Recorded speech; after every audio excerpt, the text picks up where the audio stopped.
À l'actualité politique, à présent, aucune avancée toujours à l'UMP. Le conflit continue. L'un des avocats de François Fillon annonce qu'une plainte est prête. Elle peut être déposée à tout moment. François Sureau le dit dans un entretien accordé au journal du dimanche, journal donc qui paraît ce dimanche.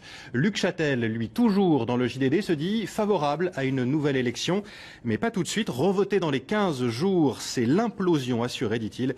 Ce proche de Jean-François Copé propose l'installation immédiate d'un groupe de travail sur le sujet. Il faut redonner la parole aux militants, vous venez de le voir, dit Luc Châtel, des militants qui sont de plus en plus déçus et remontés par ce blocage. Julien Arnaud. L'ambiance est bon enfant, mais les militants qui manifestent ce soir-là devant le siège du parti en ont ras-le-bol. Stop au déchirement de l'UMP. Parmi eux, Antoine, 20 ans, que l'on retrouve une semaine plus tard dans ce café en région parisienne. Cet étudiant en droit se dit déçu. C'est vrai qu'il y a beaucoup de colère, mais surtout de la frustration. Et on a beau faire des actions, écrire publier des tweets sur Facebook, les statuts, ou écrire des articles sur nos blogs. De toute façon, on sait très bien que toute cette histoire se gérera entre cadres et non pas avec les militants.